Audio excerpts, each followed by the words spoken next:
Her heels hit the tile before the door even shut behind her. She didn't see me at first. I was sitting in the dark, the TV on mute, just the flicker of some wildlife documentary painting shadows across the room. A gazelle being chased by something faster. Fitting.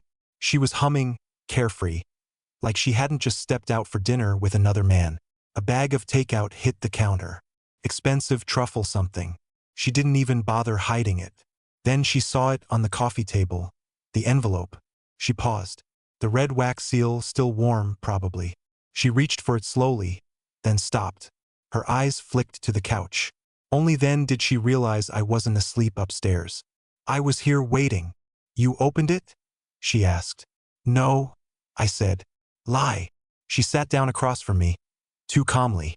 She crossed one leg over the other like it was a meeting, not a moment before her life imploded. You know, I didn't expect you to be so theatrical, she said, trying to smile. A wax seal. Really? I didn't speak, just pressed play. The TV didn't come on. It was the projector behind her. And on the wall, the footage began. Not graphic, not violent. Just damning. Him. The restaurant.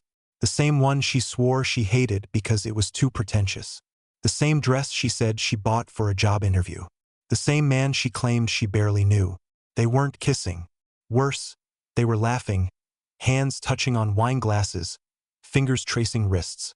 That kind of touch you only give someone you're addicted to. The film stopped exactly 12 seconds before they leaned in. She didn't turn around. She didn't need to. That was private, she whispered. And this? I said, tossing a folded note onto the floor, is your schedule for the next 30 days. You'll want to keep it. Her voice cracked. What is this? Some kind of punishment? No, I said. It's a favor. Because what she didn't know yet was that I hadn't told anyone. Not our families, not her boss, not the man's wife. But I would in 30 days unless she stopped me, and she only had one way to try. She didn't touch the schedule. She just stared at it like it might catch fire if she moved too fast. It was handwritten, meticulous. Times, addresses, people she didn't recognize, places she hadn't been to, or at least not while she thought I wasn't looking. You've been following me? She asked, her voice flat, but her breathing shallow. No, I said. Others did. Her fingers twitched. That's when I realized something. She wasn't worried about the affair itself being discovered. She was worried about what I knew that she didn't think I could possibly know. I stood up, calm, took the projector remote from the table and switched to the next file. Click. An audio file this time. His voice.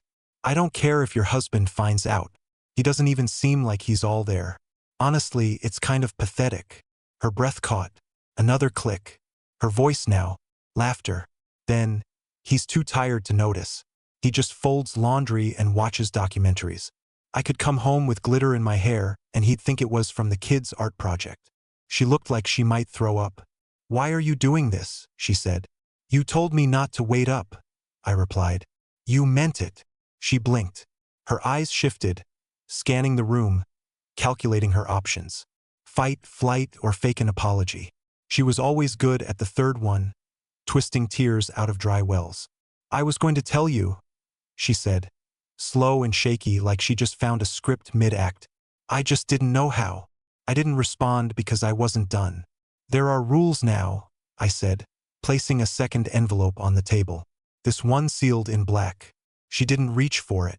She just stared at me like I'd grown a second head. You'll get a copy of the footage, I told her. You'll watch it once. Then you'll follow the instructions inside, one for each week. They're not cruel, just fair. She swallowed. And if I don't? I smiled for the first time in days.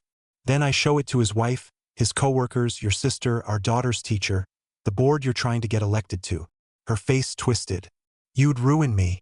No, I said slowly. You ruined you. I leaned closer. I'm giving you the option to undo it. Carefully, publicly, your own way. Her voice was paper thin. Why? And here's the part she truly didn't understand. Because I'm not like you, I said. I don't destroy things casually. I plan. For the first time since I met her, she looked terrified. Not because of what I had, but because she realized, finally, that I'd stopped being weak the moment she stopped pretending I mattered. There was a knock at the door. She flinched. I didn't move. That's for you. She stood, opened the door, and saw the first consequence. Not a lawyer, not a cop.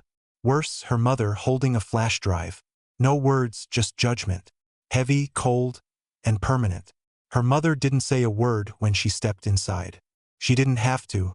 The way she stood, stiff, arms crossed over her coat, lips tight with a judgment that had been aging for years, said everything. And the flash drive in her palm glinted under the foyer light like a loaded weapon. "Where did you get that?" my wife asked. Her voice cracked. That's when I knew something she didn't think I knew. Her mother was already suspicious, had been probably for a while. And this was confirmation, a conclusion, a reckoning. "I didn't watch it," her mother said. Her voice was clipped, sharp like glass. "He said it wasn't for me. Said it was yours." The flash drive hit the marble countertop with a clack that echoed louder than it should have. No one moved. I stayed in the living room, arms crossed, letting her feel it. The collapse, the humiliation, not from rage, from calculation. Her mother's presence wasn't revenge. It was structure. Proof that this wouldn't be hidden in whispers and behind closed doors. No, this would unfold in stages. Carefully, truthfully. "Did you really think I wouldn't notice?" her mother added. "You were practically glowing every time you left the house. What did you think you looked like? A teenager?" My wife looked like she was shrinking under her own skin. I almost felt bad. Almost. She tried the angle I expected. "I didn't plan it," she said. "It wasn't supposed to happen. I didn't mean." "No," I interrupted calmly, stepping into the light. "But you meant to lie. Every night, every morning.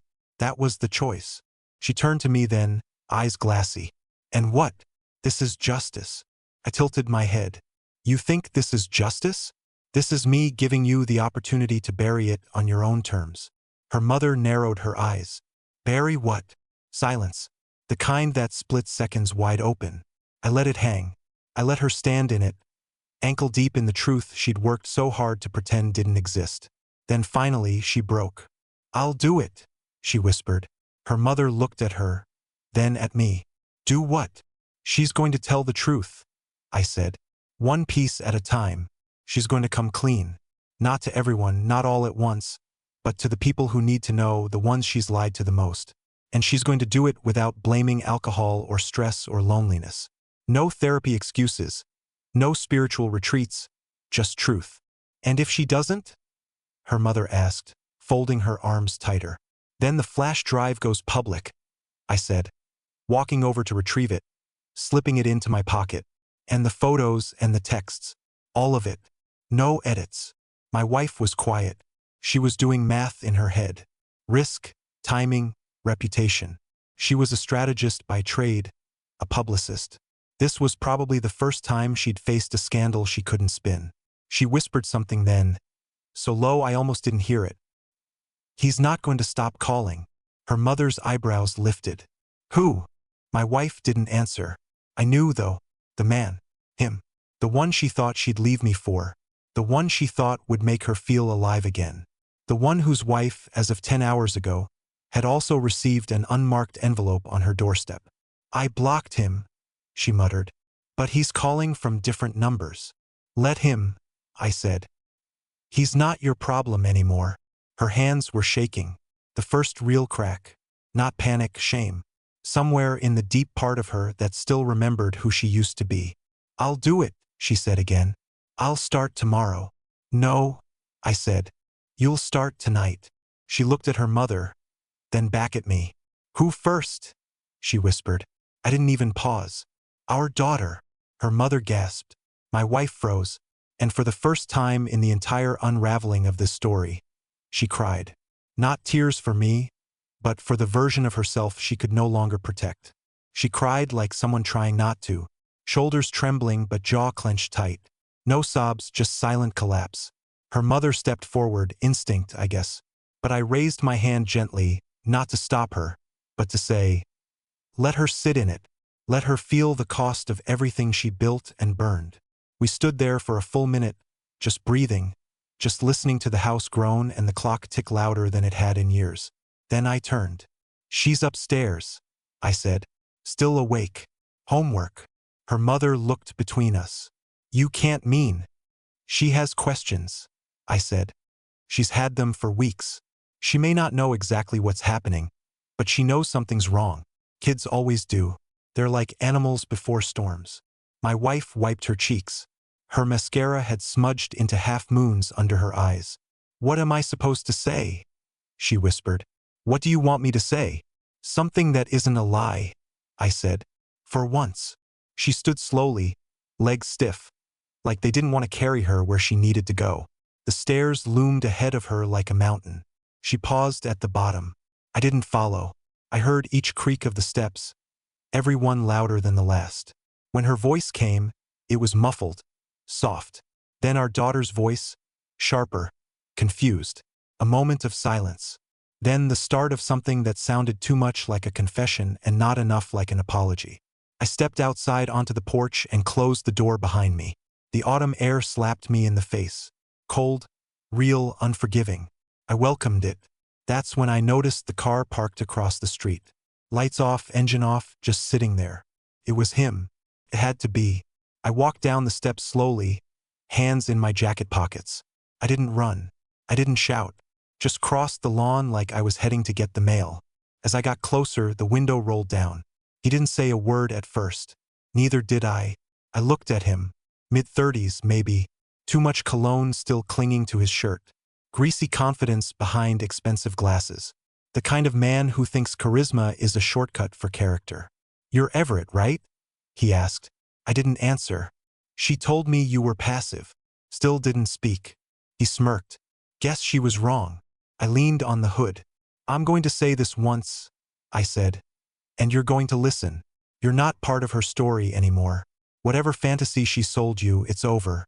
She's going to fix what she broke. Privately, thoroughly. And you're going to disappear. He tilted his head. You think you can control that? No, I said. But I can't control what happens next if you don't. He laughed. Is that a threat? No, I said. It's a reality. There's a folder on your boss's desk. It arrived this morning, sealed, untouched. And unless you drive away in the next 30 seconds, he's going to open it tomorrow. His smile faded. There's nothing illegal in it, I added. Just context. The passenger in his car shifted. I hadn't even noticed someone was there. A woman, maybe a friend, maybe not. She looked uncomfortable, like she knew something she shouldn't. He turned the key. I loved her, you know, he muttered. I'm sure you did, I said, stepping back. So did I. But love isn't what you say when you're tearing someone in half. He didn't reply. He pulled away. No tires squealing, just slow, quiet surrender. I walked back to the house. The porch light flickered overhead like even it wasn't sure whose side it was on. I stepped inside just in time to see our daughter coming down the stairs. Her eyes were swollen. She walked past her mother without a word and hugged me tight. She didn't ask questions. She didn't have to. She already knew who was still standing and who wasn't. The next morning, the house felt hollow. Not quiet, empty. Even the clocks ticked softer, as if they didn't want to interrupt whatever remained of the silence from last night. I heard her downstairs pacing. Not on the phone, not cleaning, just walking. I think she didn't know what to do with herself without the lies to tend to. She didn't speak to me. Not when I entered the kitchen, not when I poured coffee, not even when I slid her phone across the table. The one I found tucked under a hoodie in the back of her car, powered off. A second number she never gave me. I didn't need to say anything. The look in her eyes said she already knew I'd found it. That was the thing about people like her. When you caught them in the lie, they didn't panic. They calculated. They adjusted. They stayed just one step behind the truth and hoped you'd stop chasing. But I wasn't chasing anymore. I was clearing the wreckage. Later that afternoon, while she was upstairs with our daughter, I pulled down a box from the hall closet. It had been taped shut, not labeled, not dusty either. It hadn't been there long. I cut it open. Inside were photos. Dozens. Not of him, of her. Just her. Restaurant selfies, hotel room mirrors, dim lighting, same poses, same look. Head tilted, lips barely parted. And the worst part, they were all sent photos, screenshots from conversations. The captions were still there. He still thinks I'm at work. Wish I was with you right now. You're all I think about. Different dates, Same tone. Like she'd memorized a script and recited it to every man who made her feel seen. This wasn't one affair. This wasn't even two. There were at least 4 names in the folder on her cloud drive. I hadn't opened the conversations. I didn't need to. I had enough. But something still didn't make sense.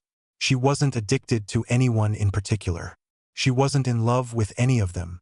She was addicted to the attention, the performance, the secrecy. It was like she'd built a second identity just to survive the one she had with me. And in some twisted way, I got it. I wasn't exciting. I wasn't dangerous. I didn't sweep her off her feet anymore. I folded clothes. I kept schedules. I made the same joke every time the dog farted. I was dependable, predictable, but I didn't deserve to be erased. I put the photos back in the box and resealed it.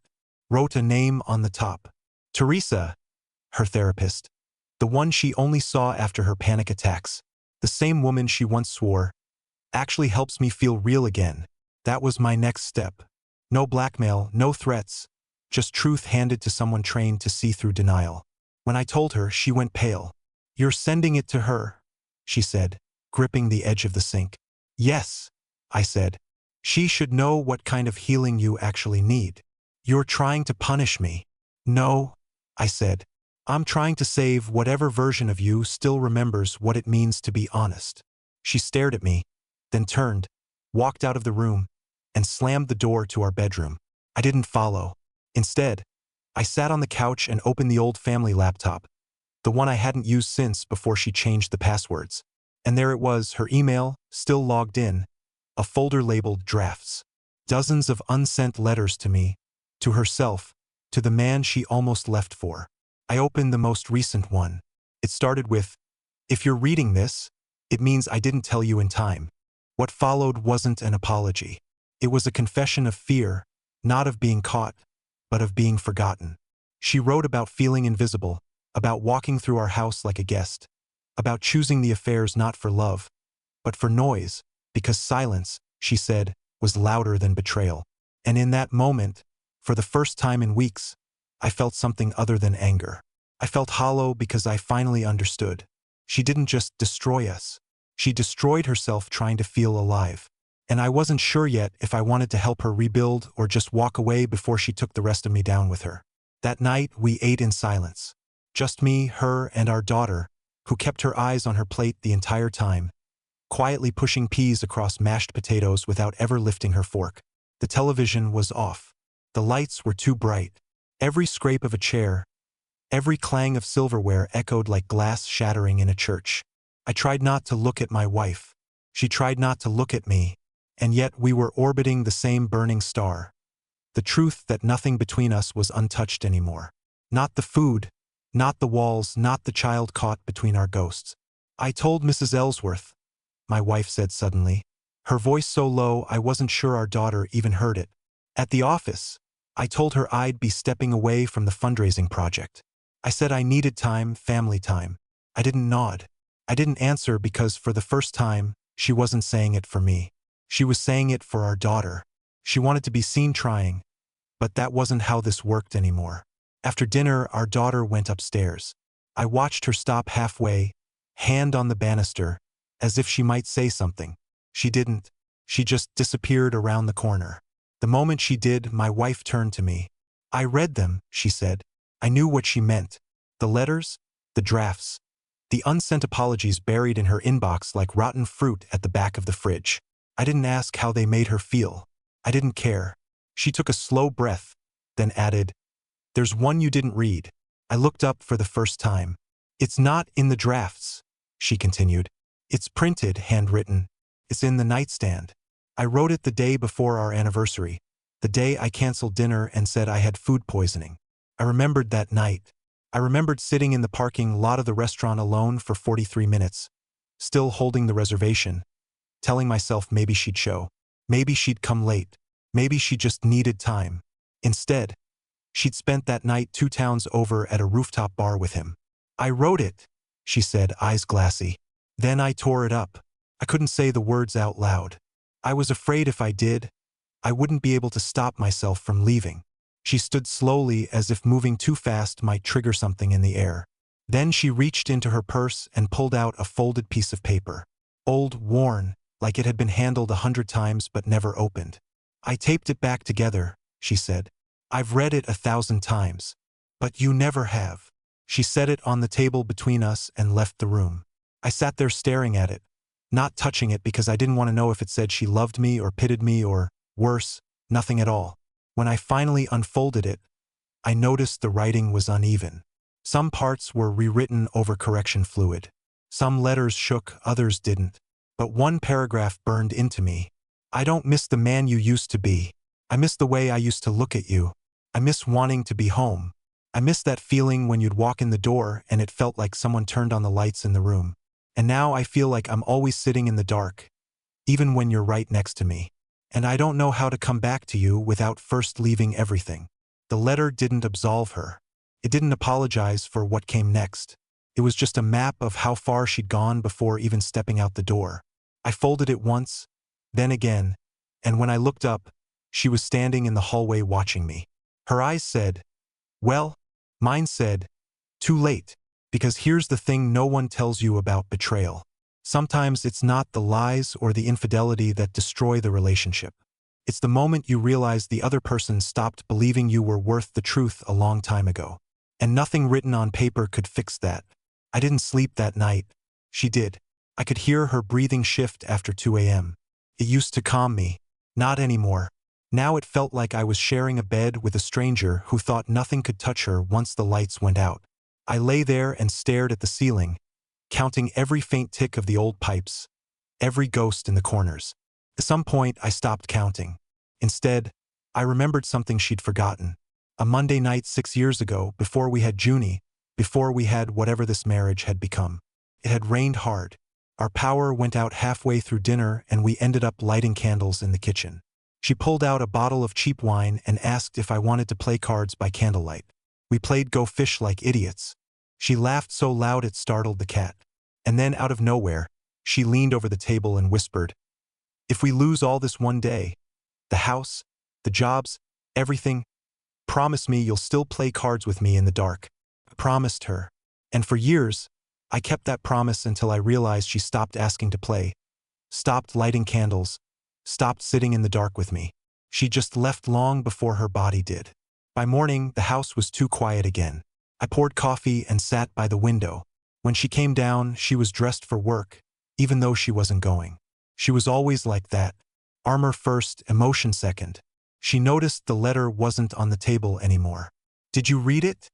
she asked. I didn't answer. Instead, I asked something else. "Do you remember Go Fish?" She blinked. "What? 6 years ago? Power outage. You had that awful peach wine. You said if we lost everything, you wanted me to still play cards in the dark." She opened her mouth, but nothing came out. "You don't remember?" I said quietly. She stepped closer. I think I do now that you mention it. But it was a lie. You don't forget promises like that. You only forget them when they stop matching." I stood and handed her a manila folder. She didn't ask what was inside. She knew it was everything. The names, the messages, the nights, the receipts, the hotel dates that didn't match her calendar. Her web of stories turned to ash on pages she'd never be able to burn. "I'm giving you one final choice," I said. "You either tell the truth to the people who still believe in you, your board, your friends, the community you're trying to serve, or I send this to all of them without warning." She was trembling again. "You're trying to ruin me." "No," I said. "I'm trying to make sure I'm not the only one who has to live with the real version of you." Then I walked out, not out the door, just away from her to the backyard. And that's where I stayed for nearly an hour, breathing in the cold, watching the trees sway, trying to remember what peace used to feel like. When I came back inside, she was on the floor in the hallway, holding the folder, shaking. "I called them," she said without looking up. "The board. I told them I needed to speak, that there's something they should hear from me directly. I don't know what I'll say. I just know I'm going to say it." I stood there unsure whether to believe her. But she looked up, and for the first time since all of this started, I saw no defense in her eyes, only terror, real, naked terror of being known, of being seen without the mask. And part of me wanted to comfort her. But a louder part whispered, "Let her feel it. Let her finally feel everything you did." And so I turned away again because you can only carry someone so far before they become the reason you drown. The day she told the truth, it rained. Not a dramatic storm, just a soft, steady drizzle. The kind that makes everything outside look like it's under glass. She stood in front of the community board.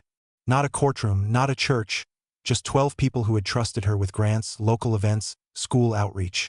Some had known her for a decade, some only a few months. But they all listened. She didn't cry. She didn't deflect. She told them she had betrayed her marriage, her position, and most of all, her sense of self, that she was stepping down indefinitely, that she needed time to become someone worth trusting again, not just professionally, but as a human being. When she walked out of that room, she didn't look broken. She looked stripped down to bone, but her chin was up. She didn't ask for praise. She didn't look for approval. She simply said to me in the parking lot, "Thank you for forcing me to see myself." I nodded. Nothing more. For the next few days, the house was quiet, but no longer haunted. She cooked dinner, sat with our daughter for homework, walked the dog in the evening, not because she wanted to prove anything, but because she needed routine to heal. One evening, I came home late from work. The sun had just vanished behind the trees. I stepped inside expecting darkness, but the hallway light was on, and beside it, a deck of cards sat on the hallway table. Go fish. 2 glasses of cheap peach wine next to it. She was sitting on the floor waiting, not smiling, just there, present. "I don't expect anything from you," she said. "I just want to play cards again. Not for what we had, but for what we forgot." I stood still, and for the first time, I felt something shift inside me. Not forgiveness, not forgetting, but air, space, the freedom to sit down without feeling like I was surrendering. I put my keys down, sat across from her and said, "Got any threes?" She smiled. Not wide, not perfect, but real. And as we played, with no music, no phones, no masks, I realized something. Maybe the story wasn't about betrayal after all. Maybe it was about waking up. Finally, together or not, we were no longer lying in the dark. We were playing cards.